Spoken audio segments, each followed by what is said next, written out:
Mesdames et messieurs, bonjour. Bienvenue sur Kyoté, votre chaîne sur laquelle vous acquérez des connaissances. Et pour les nouveaux, veuillez partager la vidéo. N'hésitez pas à vous abonner dessus, quoi. Et likez aussi. Ça ne vous coûte rien, mais ça nous aide beaucoup. Nous allons continuer sur la numérologie, la science de la consultation. Alors, nous étions en train de parler de la science de consultation et nous étions arrêtés sur le mois de naissance. Alors, il y aura une question qui va revenir. Pour quelle raison, pour commencer la consultation, je n'ai pas commencé par le jour de naissance, pour finir par l'année de naissance, et que j'ai commencé par le mois de naissance, et qu'on ne sait même pas là où je vais terminer. C'est une manière de vous faire comprendre que, en réalité, la première des choses qui parle de l'enfant, de l'enfance de l'enfant, de l'endroit où l'enfant a été formé depuis le monde spirituel, c'est le mois de naissance. Alors, c'est le jour de naissance qui est considéré comme la jeunesse de l'enfant. Et c'est de ça qu'on va parler aujourd'hui. Le jour de naissance, encore appelé productif, parce qu'on appelle ça productif. Pourquoi? Parce que c'est la période dans laquelle l'enfant produit dans la vie, c'est-à-dire il vient apporter. C'est la période où l'être humain accomplit sa mission de vie. Ce qui est d'ailleurs même la mission de vie qui a d'ailleurs une durée normale, bien précise. D'accord? Alors, le jour de naissance, c'est là que vous allez retrouver le don de vie d'une personne. Une partie du don avait été retrouvée au niveau du mois de naissance. C'est juste une petite partie. Mais là, la globalité des dons qu'un enfant apporte le jour de sa naissance, c'est ce même jour qui détermine, c'est le numéro du jour de naissance qui détermine le don qu'un enfant apporte sur terre. Et comment trouver les dons de naissance? Ça, c'est réservé pour les élèves, les étudiants de la Kyoté, ceux qui aspirent connaître, parce qu'on ne dérange pas. Le savant ne doit pas venir déranger les gens avec la connaissance. Il doit faire très attention. De ce quoi le savant est considéré comme quelqu'un qui pourrait dire quelque chose et que cette chose, à la fois sur place, peut libérer quelqu'un d'un endoctrinement, d'un sort, d'une maladie, d'une malédiction. C'est ainsi, il peut dire quelque chose à l'instant. Cette même chose peut détruire une grande chose, c'est-à-dire quelqu'un qui a construit quelque chose avec le mensonge depuis un bon moment et que vous êtes parmi ceux-là qui sont victimes de cela. Il arrive à des moments où on dit des choses et que vous allez vous sentir libéré de ces emprises-là. Du coup, le sage doit faire très attention à tout ce qui sort de sa bouche parce que c'est l'eau. Elle peut être légère sur la langue, mais elle peut perforer un mur de béton armé. Alors,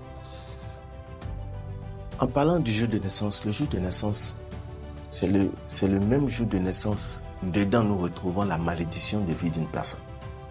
C'est-à-dire quoi? Ce que cette personne est venue relever sur terre comme le plus haut défi de sa vie. C'est le jour de naissance qui le dit. C'est ce même jour de naissance qui parle du don, c'est-à-dire le don, la bénédiction. C'est-à-dire si en quoi quelqu'un est excellent. Lorsqu'on prend l'exemple de l'avion, la construction de l'avion a été construite par le don de quelqu'un. La téléphonie, la télécommunication, les choses extraordinaires que n'importe qui ne peut pas reproduire, il faut savoir que ça vient d'un don. Quand quelqu'un est capable de faire quelque chose et que vous voyez que non, celui-là c'est un dieu dans son domaine, il faut savoir exactement que oui, effectivement, c'est tout simplement parce que cette personne a un don et que c'est ce don qui l'a ramené à ce niveau et qui a fait en sorte que bon nombre de gens n'arrivent pas à faire pareil que lui. Mais lui, quand il le fait, c'est tellement facile pour lui, au point où il ne peut pas dire que bon, c'est difficile.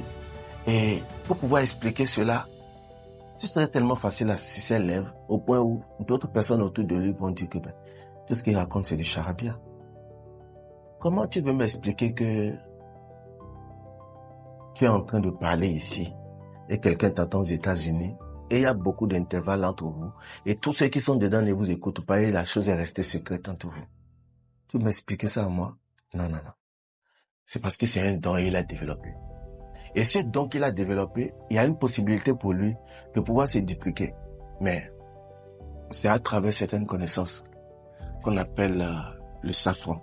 Le safran, ça fait partie des disciplines que nous enseignons au niveau de la Kyoté ou au niveau de la structure RMQK qu'on appelle autrement RMQK, qui est une structure qui est capable de nous apporter ce qui est perdu sur la table sans comprendre.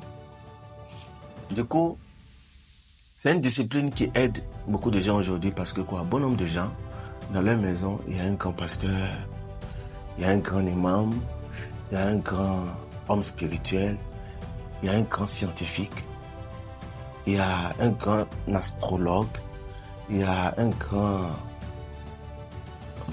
mathématicien, il y a un grand chimiste qui est né dans la famille et qui est mort avec toutes ses connaissances. Tout simplement parce qu'il n'a pas pu se dupliquer. Et la capacité à se dupliquer, c'est ça que le safran nous apporte. C'est-à-dire la capacité à pouvoir transmettre de génération en génération, ou bien d'une personne à une autre, ou bien le transfert d'un pouvoir d'un endroit à un autre, d'un objet à un autre endroit, et d'une personne à une autre. Donc, c'est le don qui permet de développer ces genres de choses, qui fait en sorte que tu arrives à faire des choses extraordinaires et quelqu'un n'arrive pas à expliquer. Je ne sais pas si je me fais comprendre. Du coup, c'est ce même jour de naissance qui détermine que ton don, c'est la création d'un truc extraordinaire. Non, ton don, c'est de savoir comment mener une négociation à terme et à bon port. Un don, c'est la capacité à avoir l'intelligence corporelle, l'intelligence physique.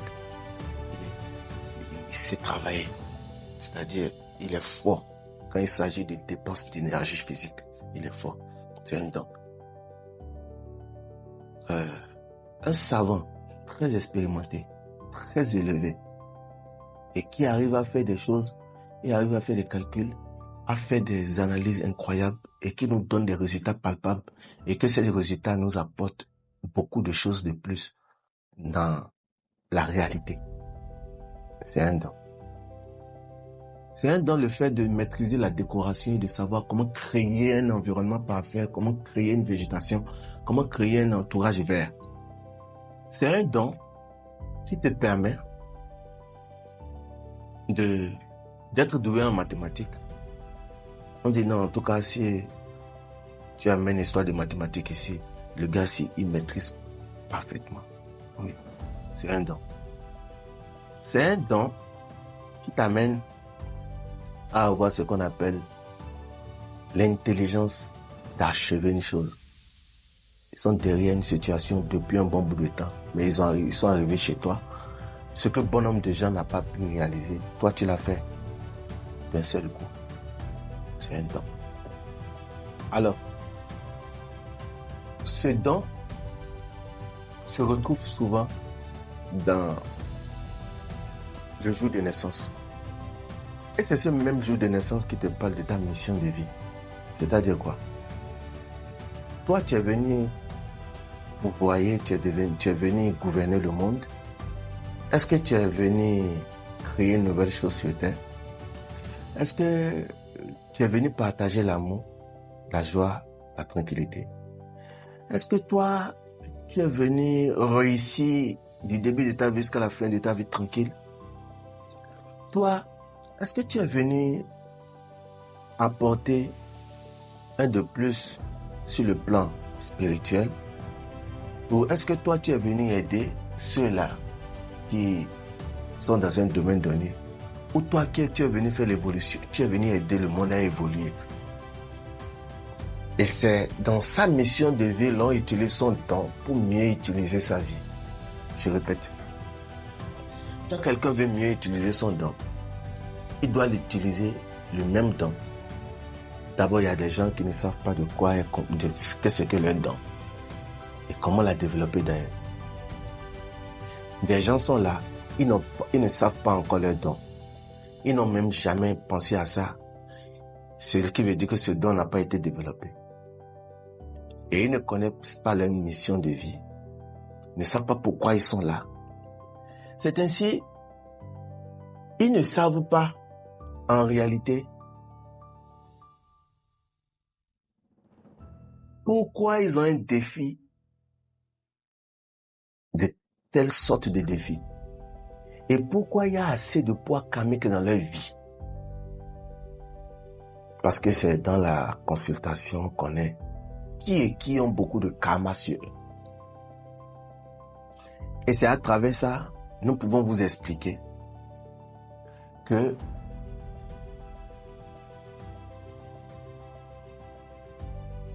celui qui ne connaît pas son défi, sa qualité de défi, et qui peut-être est en train de faire la vie ainsi, comme ça, sur un coup de dé, fait un jeu de hasard avec sa vie, et qui se retrouve dans un pétrin où il n'arrive pas à s'en sortir. Il ne doit pas accuser quelqu'un, tout simplement parce que s'il est en train d'accuser la sorcellerie, cela veut dire que c'est lui-même son propre sorcier. S'il accuse la famille, ce qui veut dire que c'est lui-même sa propre famille qui est derrière lui-même. Et que c'est l'ignorance qui est derrière. Je vais vous dire une chose.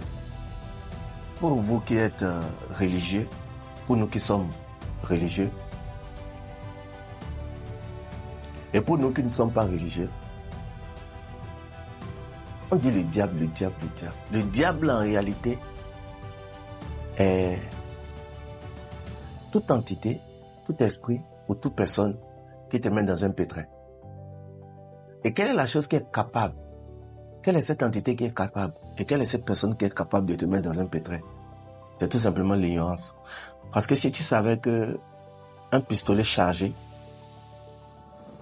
est dangereux, plus que mettre la main dans le feu, personne ne va aller vouloir sentir l'orifice du pistolet au moment où le pistolet est chargé. Et si au cas où quelqu'un le fait, en voulant sentir l'odeur de l'intérieur d'un pistolet, et un pistolet déjà chargé qui met vers le nez, s'il connaissait le danger qu'il y a dedans, il n'allait pas se faire avoir jusqu'à se perforer le nez, se tuer, tout simplement parce que je ne savais pas.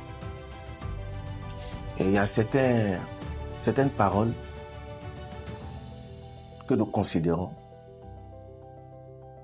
de la parole de Dieu qui nous dit: mon peuple périt de faute de connaissance. Alors, si c'est que c'est la connaissance que nous on considère du diable, il faut savoir que ta malédiction se cache derrière ton ignorance. Et c'est ce qui dérange. Et que c'est dans le jour de naissance que l'on pourrait déterminer que bon, voici, exactement voici, exactement voici, exactement voici, exactement voici, exactement voici. Je ne sais pas si je me fais comprendre. Alors, s'il en est ainsi, nous devons comprendre que le jour de naissance, encore appelé le productif, c'est lui qui parle, c'est cette date-là qui parle de la jeunesse d'une personne. C'est-à-dire quoi? Le moment de la jeunesse d'une personne, comment quelqu'un utilisera sa jeunesse? C'est le jour de naissance qui le dit. Et dans ce même jour de naissance, nous allons connaître la qualité de mère qui a mis au monde une personne. Tout le monde peut aller voir sa date de naissance. C'est ce que dit le jour de naissance que dit la qualité de mère que nous avons. Maintenant, comment la calculer? C'est dans la classe. Comment déterminer que bon, Quoi calculer dans le jour de naissance pour comprendre que voici ma mère ressemble à ça. Et tout ce que tu hérites de ta mère vient du jour de naissance. C'est-à-dire quoi? La mission de vie d'une personne, la malédiction de vie d'une personne, la mission, le don de vie d'une personne, la qualité de mère qui met au monde une personne, l'aspect de la jeunesse d'une personne, tout est englobé dans le jour de la naissance. Cela veut dire quoi? Si le mois de naissance est considéré comme le matin, il faut savoir que le jour de naissance est considéré comme midi. Si le mois de naissance est considéré comme le début, le jour de naissance est considéré comme le milieu de la vie d'une personne. Si le mois de naissance est considéré comme l'enfance de la personne, d'une personne, il faut savoir que le jour de naissance est considéré comme la jeunesse de la personne. Nous sommes sur la troisième phase dans laquelle nous allons parler de l'année de naissance. C'est-à-dire quoi? Quand tu nais une année, qu'est-ce que ça a à voir avec ta vie? Quel aspect de ta vie requiert l'année de naissance? Je vous explique. L'année de naissance d'une personne détermine la fin d'une personne. C'est dans l'année de personne qu'on constate que on connaît les problèmes de vie, les problèmes finaux de la vie d'une personne. C'est toujours là-bas qu'on connaît quelles sont les maladies qu'une personne pourrait avoir vers la fin de sa vie. C'est-à-dire quoi? Il y a une personne, mais vous êtes en train de vouloir connaître votre vieillesse va ressembler à quoi? Et quels sont les malaises qui vous attendent pour que vous puissiez vous préparer en conséquence? Mieux vaut connaître son problème, mieux vaut être prévenu bien avant que quelque chose n'arrive et se préparer abondamment en conséquence. Pourquoi? Quand toi tu sais que le diabète va te déranger dans ta vieillesse, c'est dès maintenant que tu pourrais régulariser. C'est le côté positif de la consultation. C'est-à-dire les avantages qui se trouvent dans le fait que connaître quelque chose avant qu'il se passe. Si tu sais qu'à de tel moment à tel moment, tu as telle préoccupation qui va t'atteindre, tu as tel souci qui va te cogner à la porte, tu pourras te préparer en conséquence. C'est cette année-là qui explique les raisons pour lesquelles il y a de grandes personnes qui ne font que courir derrière les jeunes filles, les jeunes enfants du quartier, à vouloir leur faire l'amour. Disons les choses telles qu'elles sont. Nous pouvons déterminer l'aspect de vie d'une personne lors de sa vieillesse. Est-ce qu'il va manquer d'argent? Est-ce qu'il serait à l'aise? Est-ce qu'il va rencontrer des difficultés qui vont lui faire dépenser beaucoup? Et si c'est le cas, quelle est la solution appropriée pour ça? Qu'est-ce qu'il faut trouver comme solution? Qu'est-ce qu'il faut faire? C'est cette même année de naissance qui parle de la retraite d'une personne. C'est la raison pour laquelle d'autres, ils sont à la retraite et ils n'arrivent plus à manger. C'est parce qu'ils n'ont pas préparé leur retraite. La retraite ne se prépare pas en appelant un conseiller économique, simplement. Oui, il faut faire appel au conseiller économique pour préparer sa retraite. Mais laissez-moi vous dire, les choses essentielles à connaître sur l'année de naissance, c'est-à-dire sa retraite, c'est de savoir quel genre de difficultés je vais rencontrer. De quoi aurais-je besoin? Et quels sont les rudiments qu'il me faut pour mieux l'utiliser? Et bien avant que tu ne vieillisses, tu le sais, tu le connais et tu sauras comment te préparer en conséquence. C'est l'année de naissance qui détermine quel type de mort qui va te tuer. Tu vas finir comment? Tu vas finir comment? Tu vas mourir asphyxié, tu vas mourir fusillé, tu vas mourir par des sorts familiales, tu vas mourir par ci, par ça. La fin te dira ça. Et quand la fin te le dira, ou l'année de naissance te le dira, tu sauras comment te préserver de cette mort-là que tu n'apprécies pas et que tu pourras changer ça à ta façon et mourir tel qu'il faut. Vous allez m'excuser. Ici, nous ne parlons pas d'amusement. Nous sommes en train de parler de la réalité. Et si des gens veulent comprendre, vous êtes libre de poser des questions. Parce que ce que je vais dire parfois va aller contre votre croyance, va aller contre ce que vous connaissiez avant, va aller contre votre compréhension. Mais il serait bien, tout ce que j'ai dit ici, vous la maintenez à la place de la connaissance. Et vous continuez dans ce que vous faites. Si vous trouvez que vous avez besoin de ça dans ce que vous faites, il n'y a pas de souci. Vous pouvez l'utiliser. Mais ce que je dis ou ce que je partage n'interdit en rien votre religion, car le christianisme est véridique. C'est bien vrai qu'il y a des mensonges autour, qu'il y a ci, qu'il y a ça. La vérité y est dedans. Et pour ceux qui n'ont pas la vérité, la vérité est là pour clarifier. L'islam, il y a beaucoup de mensonges, mais c'est une vérité.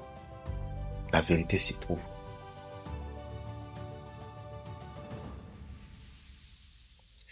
Si toi tu ne le connais pas, la vérité est là pour t'assister. Dans les moments à venir, tu le verras. Quand tu es animiste, il y a la vérité dans ce que tu fais. Et que c'est réel, c'est véridique. Peut-être c'est la vérité dedans que tu ne connais pas. La vérité est là pour t'assister. N'essaye pas de perdre tout ce qui se passe sur cette chaîne si tu fais partie de ma communauté. Il serait bien de l'utiliser, ce que moi je te partage, sur le plan où tu trouves que ça t'avantage. Quand tu trouves que ça là, ça ne va pas avec toi, s'il te plaît, dépose-la et continue dans ce que tu fais. Merci beaucoup. Du coup, ce que je viens d'expliquer, que si tu trouves que c'est une mauvaise mort qui veut te tuer, que tu as une possibilité d'éviter et de modifier c'est-à-dire la façon dont tu vas mourir, ça va contre le fait que on dit que le destin existe. Du coup, il serait bien que nous comprenions que ici, nous sommes hors du mensonge du monde et que nous sommes dans la réalité des choses. Du coup, quand je te dis que dans ton année de naissance, c'est l'année de naissance, c'est dedans on trouve quelle qualité de mort te tuera. C'est dedans ça se trouve. Et quelle qualité de fin tu auras. C'est dedans ça se trouve. Quel type de maladie tu auras dans ta vieillesse. C'est dedans que tu la trouves.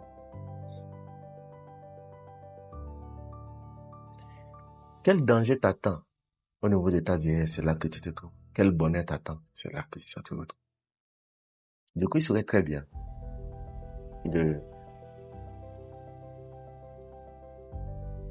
chercher à comprendre qu'est-ce que toi tu t'es écrit en fonction de l'année de naissance. Parce que je vous ai déjà fait comprendre que tu n'es pas né au hasard dans tel jour, dans tel mois et dans telle année. C'est en fonction du karma que tu t'es écrit. C'est en fonction de la vie passée que tu as menée et en fonction du bien et du mal que tu as fait qui a déterminé cette vie-là que tu es en train de mener actuellement.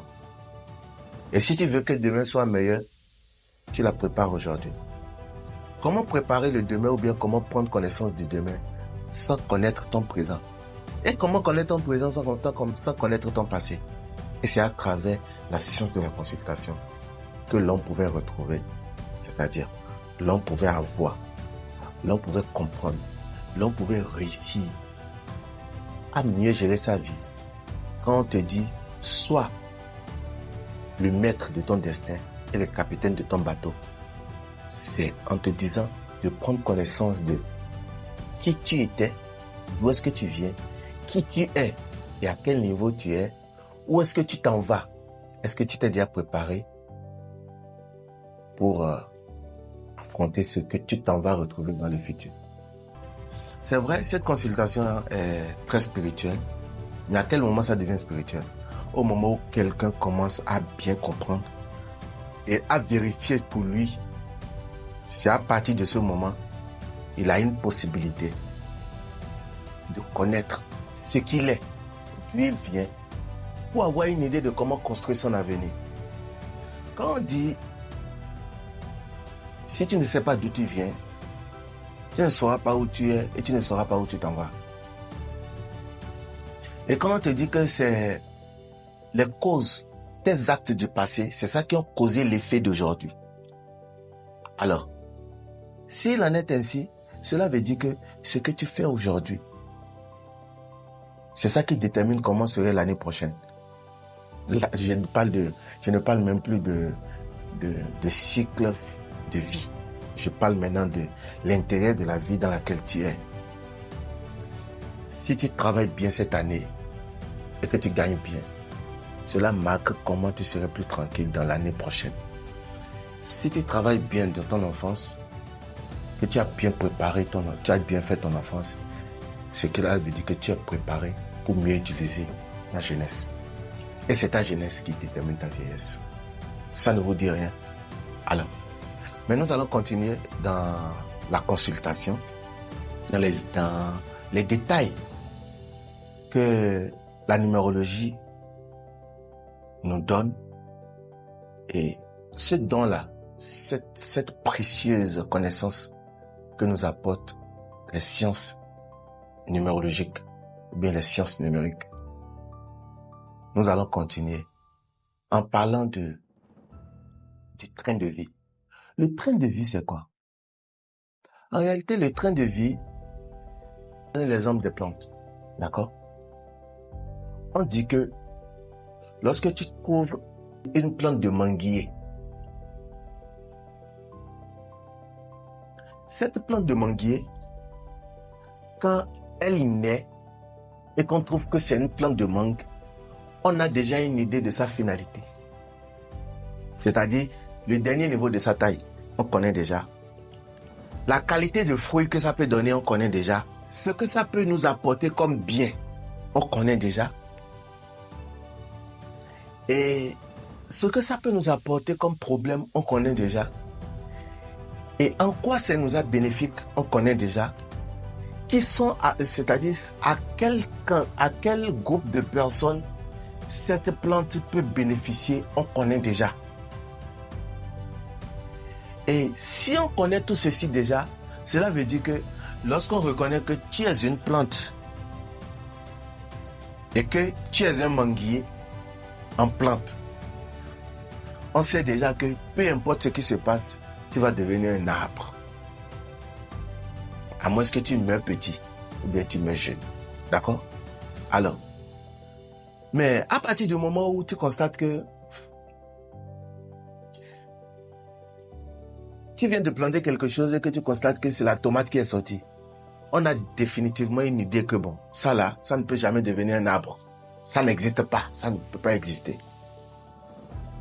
Et c'est en fonction du mois de naissance, du jour de naissance, de l'année de naissance, qu'on calcule sa mission de vie. Et c'est à travers cela on saura que donc toi, du début de ta vie jusqu'à la fin de ta vie, tu es un manguier. Et c'est telle caractéristique qui caractérise toute ta forme et tout ton bienfait dans le monde. Ou ce que tu apportes comme problème au monde.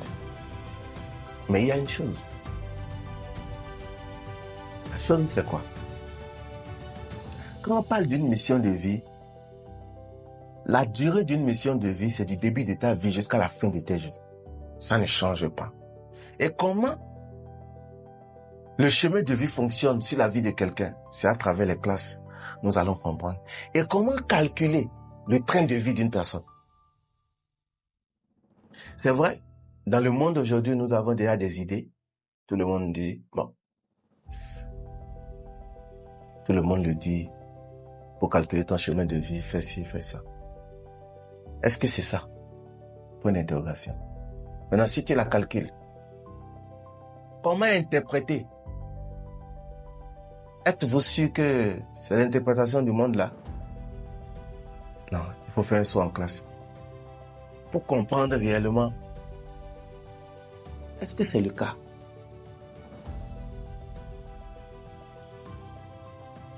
Le train de vie de X, est-ce que c'est identique à Y?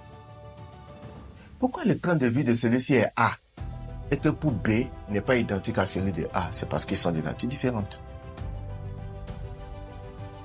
Mais pourquoi le train de vie de A est identique au train de vie de S? Est-ce que c'est identique au train de vie de J? Pourquoi? Il y a une raison derrière. Mais de toute façon, je pense que c'est pas la même chose, hein, oui. Mais ça donne les mêmes choses. C'est ainsi. Le train de vie de D et de M et de V sont identiques. Mais pourquoi celui de N est différent? Il y a une raison derrière. Ce n'est pas au hasard. Et quand tu ne connais pas, c'est que tu ne connais pas. Et si tu ne connais pas, admets que tu ne connais pas. Et ne te mens pas intérieurement parce que l'esprit a un principe. Quand tu le mens à chaque fois, le mensonge devient sa réalité. Et quand on parle de la réalité dans la vie d'une personne, c'est autre chose. Autre chose carrément. La réalité de vie d'une personne, qu'est-ce que cela signifie? Dans les moments à venir, nous allons parler là-dessus. Et c'est en fonction de ces calculs que nous pouvons trouver le train de vie d'une personne. Et à travers ce train de vie, nous saurons si c'est un arbre, si c'est un arbuste, si c'est une plante, ou bien si c'est une plante rampante, ou bien si cette personne-là, c'est un anguille. Un anguille comme une plante parasite qui se nourrit d'un autre arbre pour survivre. Et que si jamais son arbre source meurt, lui aussi il meurt, il n'a pas de racines. Ou est-ce que c'est un baobab?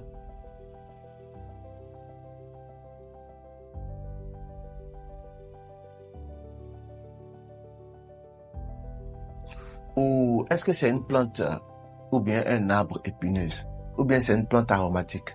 C'est à travers cela on pourra comprendre. Et c'est en fonction de son train de vie qu'on choisit, qu'on prend certaines décisions dans la vie que nous ne pouvons pas expliquer ici et que c'est dans les classes physiques que nous allons l'expliquer. Merci. À la prochaine.